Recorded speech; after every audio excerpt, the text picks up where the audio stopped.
السلام علیکم ورحمۃ اللہ وبرکاتہ۔ بسم اللہ والحمد للہ والصلاة والسلام علی رسول اللہ وعلی آلہ واصحابہ اجمعین ومن تبعہم بإحسان الی یوم الدین، اما بعد۔ خلاصہ قرآن کی 11ویں مجلس میں آپ سب کو خوش آمدید۔ آج ہمارا 11واں پارہ ہے۔ اس میں سورہ توبہ کا باقی حصہ اور سورہ یونس مکمل ہے۔ تو سورہ توبہ کا بقیہ حصہ اسی موضوع کے متعلق ہے، غزوہ تبوک۔ اس میں پہلے منافقین کا ذکر ہے، پھر مومنین کی صفات ہیں، اور اس کے بعد آخر میں ان صحابہ کا خاص طور پر تذکرہ ہے جو غزوہ تبوک سے پیچھے رہ گئے تھے۔ تو اس میں خاص طور پر مسجد ضرار کا بھی تذکرہ ہے کہ جو منافقین نے بنائی تھی رسول اللہ صلی اللہ علیہ وسلم کو وہاں سے منع کر دیا گیا تھا اللہ تعالیٰ کی طرف سے۔ تو اس کے بعد مومنین کی صفات اللہ تعالیٰ نے ذکر فرمائی ہیں، تو ایک وہ جملہ صفات ہیں، وہ بھی ہمیں پڑھنی چاہیے، غور کرنی چاہیے۔ اس کے بعد 3 صحابہ کرام کا تذکرہ ہے، تو اللہ تعالیٰ نے ان کی توبہ کو قبول فرما لیا، لیکن 50 دن وہ ایسے ہی رہے، پریشان حالت میں رہے۔ تو ہمیں بھی چاہیے کہ یہ سورہ توبہ اس کو پڑھیں، اور اس میں منافقین کا جو تذکرہ ہے، جو ان کی عادتیں حرکتیں، تو اللہ تعالیٰ ان سے بچنے کی توفیق عطا فرمائے، اور جو مومنین کی صفات ہیں اللہ تعالیٰ وہ ہم نے پیدا کرنے کی توفیق عطا فرمائے۔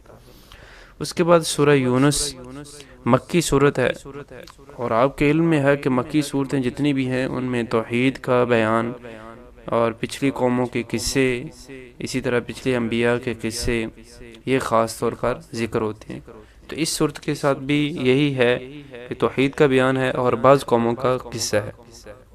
تو شروع میں اللہ تعالیٰ نے آسمان اور زمین کی پیدائش کے حوالے سے اپنی جو کونی آیات تھیں ان کا تذکرہ کیا، تو ترتیب خاص طور پر ذکر کی۔ اللہ تعالیٰ کن بھی کہہ دیتے تو ایک ہی وقت میں زمین، آسمان اور جنت جہنم سب کچھ بن جاتا، لیکن اللہ تعالیٰ نے یہاں پر ترتیب اور تدریج ذکر کی کہ اگر ہم نے بھی کوئی کام کرنا ہے تو آرام اور اطمینان سے اور ترتیب سے کریں گے تو پھر ہی بہتر ہوگا۔ کائنات کی اکثر اشیاء 6 مراحل سے گزر کر مکمل ہوئی، جیسے کہ انسان کی پیدائش۔ اس کے بعد ساری نشانیاں ذکر کرنے کے باوجود کافروں کا ذکر فرمایا کہ ان کی 4 خصلتوں کی وجہ سے وہ اللہ تعالیٰ پر یقین نہیں رکھتے، ایمان نہیں رکھتے۔ پہلی تو یہ ہے کہ ملنے کی امید نہیں ہوتی، اللہ تعالیٰ سے مرنے کے بعد انہیں ملنے کی امید نہیں ہوتی۔ دوسری چیز، دنیا کی زندگی پر ہی وہ راضی ہو جاتے ہیں اور اسی کو ہی سب کچھ سمجھ لیتے ہیں۔ اور تیسری چیز، اس پر ہی اطمینان کا اظہار کرتے ہیں، جبکہ ایمان والوں کو اللہ تعالیٰ کے ذکر سے اطمینان ملتا ہے، لیکن دنیا دار کو دنیا کا مال حاصل کرنے سے ہی سکون لیتا ہے، اور اس دنیا کو ہی اپنی آخری آرام گاہ سمجھ لیتا ہے۔ آخرت کی اس کے دل میں کوئی اہمیت نہیں ہوتی۔ اور چوتھی چیز، اللہ اور اس کے رسول کی جو نشانیاں ہیں اس سے وہ غفلت کرتا ہے، وہ حکم والی نشانیاں ہوں یا کونی یعنی ظاہری نشانیاں، ان سے وہ عبرت نہیں لیتا۔ اس کے بعد اللہ تعالیٰ نے مشرکین مکہ کی عبادت کا تذکرہ فرمایا کہ وہ اللہ تعالیٰ کی عبادت بھی کرتے تھے، اور ساتھ ساتھ انہوں نے اپنی ہستیاں بھی بنا رکھی تھی، ان کو بھی وہ پکارتے تھے، اور ان کے بارے میں سوال جب ہوتا تو کہتے کہ ہم اللہ تعالیٰ کی عبادت کرتے ہیں، یہ اللہ تعالیٰ کے ہمارے ہاں سفارشی ہیں۔ تو خاص طور پر جب سمندر میں کشتی پھنس جاتی تو خالص اللہ تعالیٰ کو پکارتے۔ آج کے مسلمانوں کی بھی صورتحال اسی طرح کی ہے کہ یہی جو درباروں پر جانے والے اور قبروں پر جانے والے، جا کے ان کے سامنے سوالات کرنے والے، جب ان کمزور عقیدہ مسلمانوں سے پوچھا جائے کہ بھئی اللہ تعالیٰ سے مانگو، اللہ تعالیٰ کی ہی عبادت کرو، یہ دعا بھی عبادت ہے، تو یہ اللہ تعالیٰ کے علاوہ کسی اور کے سامنے جائز نہیں، تو آگے سے جواب یہ ملتا ہے کہ ہم ان سے دعا نہیں کرتے، بلکہ یہ تو اللہ تعالیٰ کے سفارشی ہیں، ہم ان کے سامنے دعا لے کے جاتے ہیں تو یہ پھر ہماری دعا آگے اللہ تعالیٰ سے مانگتے ہیں، تو اللہ تعالیٰ ہماری سنتا نہیں اور ان کی موڑتا نہیں۔ تو جبکہ اللہ تعالیٰ نے خود قرآن مجید میں فرمایا ہے کہ میرے بندوں سے کہہ دو کہ میں تمہاری دعا کو قبول کرتا ہوں، تو مجھ سے ہی مانگو۔ تو خاص طور پر یہ کشتی کے حوالے سے جب پھنس جاتی تو اللہ تعالیٰ سے خالص ہو کر پکارتے، تو اس سے بھی یہی سمجھ آتا ہے کہ حقیقی معبود ان کا اللہ تعالیٰ ہی تھا۔ تو جب ان کے علاوہ اور بھی سوال ہوتا ہے، مثال کے طور پر آسمان کس نے پیدا کیا، زمین کس نے پیدا کی، رزق کون دیتا ہے، بارشیں کون برساتا ہے، زندہ اور مارنے کا مالک کون ہے، تو وہ یہی کہتے کہ اللہ تعالیٰ۔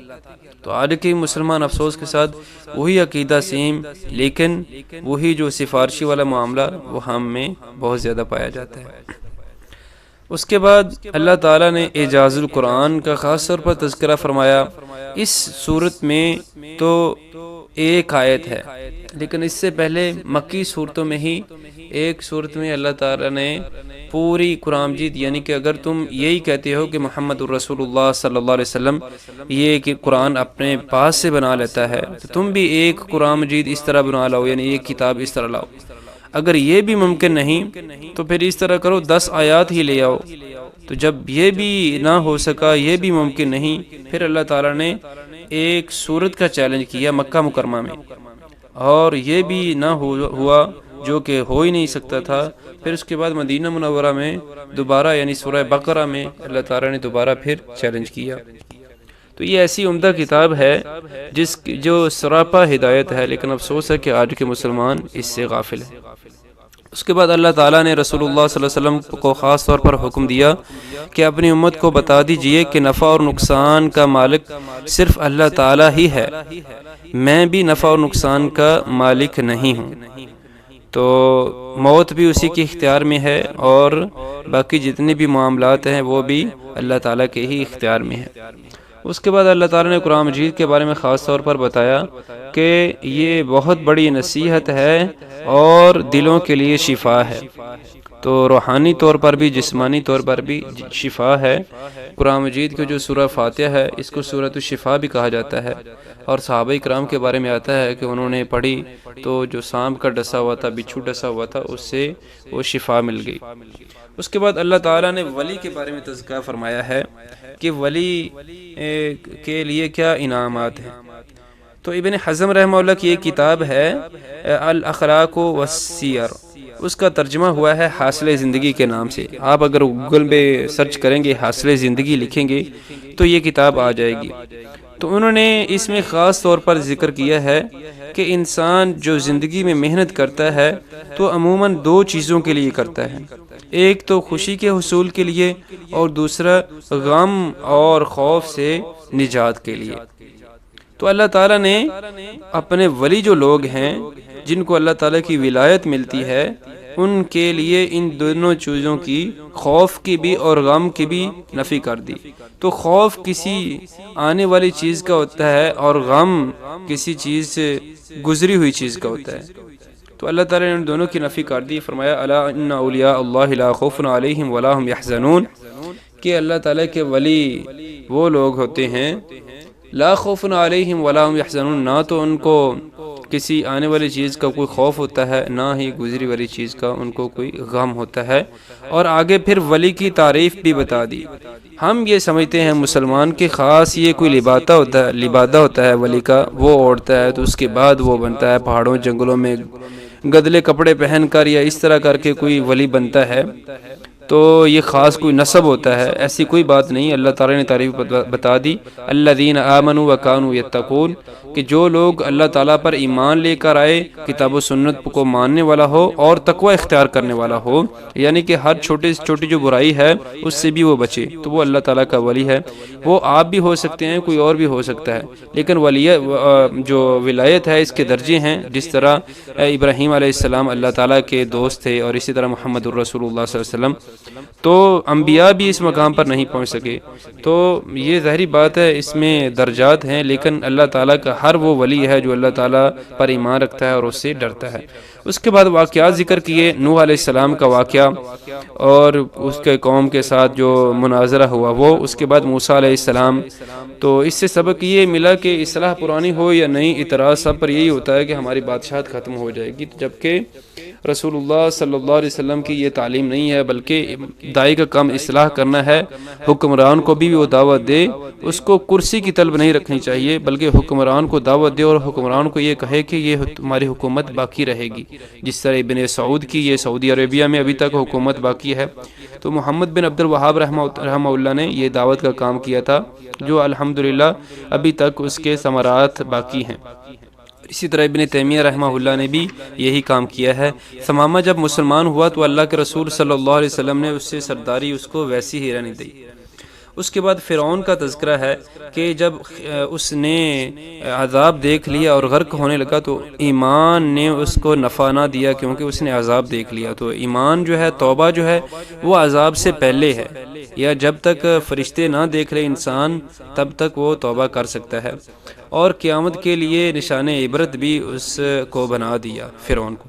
اس کے بعد یونس علیہ السلام کی قوم کا تذکرہ ہے کہ یونس علیہ السلام جب اپنی قوم سے مایوس ہو کر نکل گئے، ناراض ہو کر نکل گئے اور عذاب مانگ لیا، تو اللہ تعالیٰ جب قوم کو بھی پتہ چل گیا تو قوم نے معافی مانگ لی، سب مل کر اکٹھے ہو گئے اور اللہ تعالیٰ نے ان کو معاف کر دیا.